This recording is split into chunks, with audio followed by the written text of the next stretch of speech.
Good morning, students. How are you? Hope you all are fine. Today we are going to start a new chapter in EVS, that is the chapter number 8, Reaching Grandmother's Home. Okay पिछले class में हम लोग chapter 7 ख़त्म कर चुके थे, from the window. आज हम लोग एक नया चैप्टर शुरू करने जा रहे हैं, उसी की आगे की कहानी है ओमानाज वाला, है ना। रीचिंग ग्रैंड मदर्स हाउस, यानी जब वो अपने दादी माँ के घर पहुँच जाता है या नानी माँ के घर पहुँच जाता है तो क्या होता है, उसके बाद की कहानी। ठीक है, तो ध्यान से देखते हैं। 17 में नाइट, 17 में रात के 11:30 बज रहे थे। ठीक है, देखिए घड़ी में, है ना। क्या है, after our long train journey we reached Kottayam in the night, यानी इतने लंबे सफ़र के बाद हम लोग कोटायाम पहुँचे रात में। Valiyamma's house was not far from the station. Valiyamma's किसको बोलते हैं, नानी माँ को या दादी माँ को बोला जाता था, ठीक है ना। तो उनका जो घर है वह स्टेशन से ज़्यादा दूर नहीं था। And we had to take 2 auto rickshaw to get there, हम लोगों को 2 ऑटो रिक्शा करना पड़ा वहाँ तक जाने के लिए। By then I was very sleepy, मुझे बहुत नींद आ रही थी उसके बाद। And did not no even wait to eat anything, और मैं खाने का इंतज़ार नहीं कर सकता था कुछ भी, मुझे बहुत तेज़ नींद आ रही थी। देखिए 2 ऑटो पे जा रहे हैं ना फिगर में। आई टूक अ बाथ एंड स्लेप, मैं नहा लिया, मतलब बाथ लिया, स्नान किया और सोने चला गया। आई थाउट, मुझे ऐसा लगा, I had just fallen asleep when अम्मा वोक मी अप अगेन, मुझे ऐसा लगा कि जैसे ही अम्मा ने मुझे उठाया मैं फिर से सो गया तुरंत, है ना। We got ready, took our luggage and went to the bus stand, हम लोग मतलब अम्मा हमको उठा रही थी और फिर भी मुझे बहुत नींद आ रहा था, बहुत ज़्यादा, क्योंकि हमें सुबह निकल के जाना था ना, बस पकड़ना था। तो क्या हुआ कि हम लोग तैयार हुए, अपना लगेज उठाए और बस स्टैंड पे चले गए। Valiyamma's family also came with us, उनकी वलियामा की फैमिली भी हमारे साथ आई, ठीक है ना। वी वर, वलियामास बोलते हैं बुआ को, शायद हम लोग पिछले क्लास में पढ़े थे ना, वलियामास किसको कहते हैं, याद है। फ्रॉम द विंडो में वलियामास था ना, किनको कहा जाता था बताइए। मम्मी की बड़ी बहन को वलियामा कहा जाता था। ओके, पिछले क्लास में हम लोग पढ़े थे, देखिएगा ध्यान से बुक निकाल के, पेज नंबर 59 में लिखा हुआ है। Mother's elder sister is called Valiyammas, है ना। और मदर्स मदर को हम लोग अमुमामास बोलते हैं मलयालम में, ठीक है। तो हम लोग मम्मी मौसी क्या हम लोग गए थे, क्योंकि रात में हम लोग का ट्रेन छोड़ा था, स्टेशन पर पहुँचे थे, तो हम लोग वहाँ से, उनका घर ज़्यादा दूर नहीं था, तो ऑटो पकड़ के हम लोग मौसी के यहाँ गए। वहाँ क्या हुआ कि मुझे बहुत तेज़ नींद आ रही थी और मैंने स्नान किया और सो गया। सुबह फिर जल्दी उठ के बस पकड़ना था, तो अम्मा ने मुझे उठाया, यानी उसकी ओमानाज की मम्मी ने उसको उठाया, लेकिन आधा नींद में ही वो तैयार हुआ, लगेज उठाया और बस स्टैंड पर चले गए। और उसके साथ साथ मौसी की भी फैमिली साथ में आ रही थी। वी वर 10 पीपल, हम लोग 10 लोग थे। And had a lot of luggage too, और बहुत सारा लगेज भी था साथ में।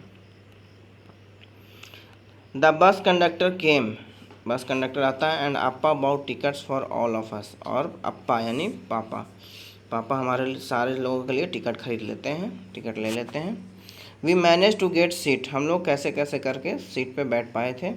As it went along the bus got very crowded, जैसे जैसे आगे बढ़ता गया बस में भीड़ बढ़ती चली गई, क्राउडेड मतलब भीड़।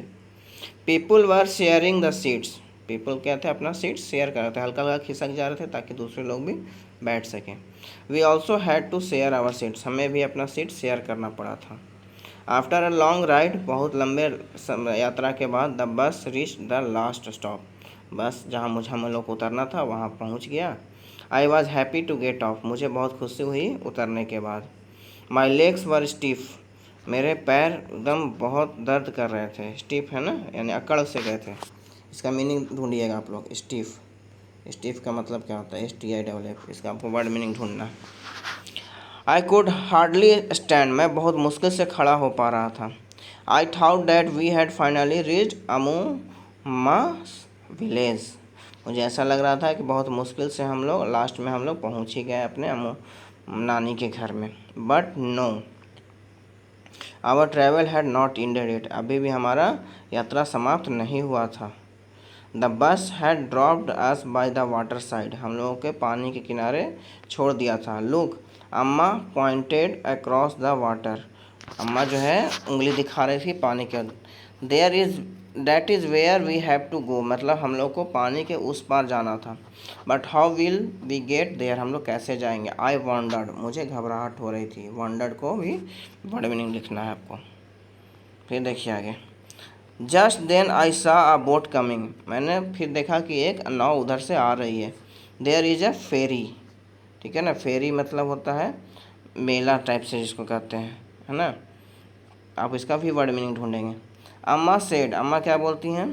Immediately a big crowd of people started getting off, school children, main, women, all with their own packets and luggage, यानी जैसे ही नाव आई पूरा का पूरा भीड़ उसमें चढ़ गया, ठीक है ना।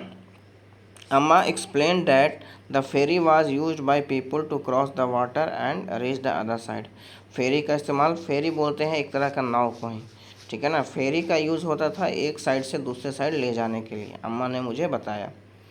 As soon as ferry got empty, जैसे ही फेरी खाली हुई, the big rush started from our side, है ना, यानी बहुत बिग रश, रश को अंडरलाइन के, रश का मतलब आपको ढूंढना है। The big rush started from our side, हमारी ओर से मतलब बहुत सारा भीड़ शुरू हो गया। रश कह सकते हैं बहुत ज़्यादा भीड़ वाला इलाका कहते हैं उसको, ठीक है ना। एवरी वन हैड टू पे the fair before getting on, यानी चढ़ने से पहले सबको पहले भाड़ा देना होता है। फेयर मतलब भाड़ा, ठीक है ना, FARE। Very soon the ferry was full, बहुत ही जल्दी फेरी भर चुका था, वो नाव भर चुका था। इट स्टार्टेड ऑफ अगेन, फिर से चलना शुरू हो गया। फिर I manage to get a place to stand along the railing, मुझे बहुत मुश्किल से मतलब रेलिंग पे खड़ा होने का जगह मिल गया। आई सा the rippling of the still water, rippling बोलते हैं जो धारा चलती है, आपको वर्ड मीनिंग लिखना है रिपलिंग का। Rippling of still water as the ferry moved, जैसे जैसे फेरी वो जो नाव था आगे मूव करता गया, ठीक है, उसका जो धारा होता है, नाव चलता है, देखते हैं बड़े बड़े ये होते हैं जिसको हम लोग क्या बोलते हैं उसको, तरंग, पानी का जो तरंग होता है वो उठ रहा था। It was moving smoothly on the water, बहुत ही स्मूथली चल रहा था पानी के ऊपर। There were rows of coconut trees on the bank of the river, मतलब लम लाइन से नारियल का पेड़ नदी के किनारे लगा हुआ था। एज वी मूव्ड स्विफ्टली, ठीक है ना, स्विफ्टली को अंडरलाइन करेंगे, स्विफ्टली को आप लोग का वर्ड में लिखना है। I could see people fishing, washing, bathing and working along the bank, मतलब जैसे जैसे हम लोग आगे बढ़ रहे थे धीरे धीरे हम लोगों को देखा, कुछ लोग थे, कुछ मछुआरे थे, कुछ धो रहे थे, कुछ नहा रहे थे, कुछ नदी किनारे काम कर रहे थे। Okay, just before the sun disappeared into the water, यानी जैसे ही सन को डिसअपियर मतलब गायब होना, पानी में डूब रहा था सन, यानी उसको ऐसा लग रहा था कि सूर्य जो है पानी में डूब रहा है। उससे पहले the ferry reach the island and stopped it, मतलब सूर्य ढलने से पहले जो फेरी था आइलैंड पे पहुंच गया, वहाँ रुक गया। It was time for us to get off, वो समय था हम लोग को उतरने का। At last we reach Amma's place, और अंत में हम लोग अपने नानी घर पहुंच गए।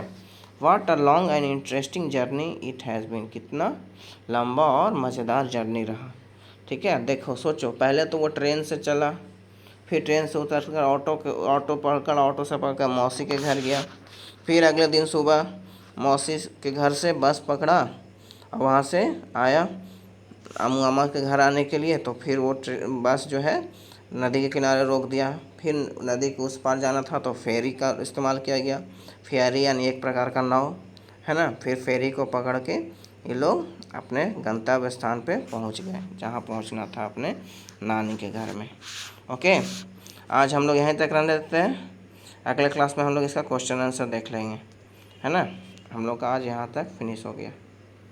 Okay, thank you.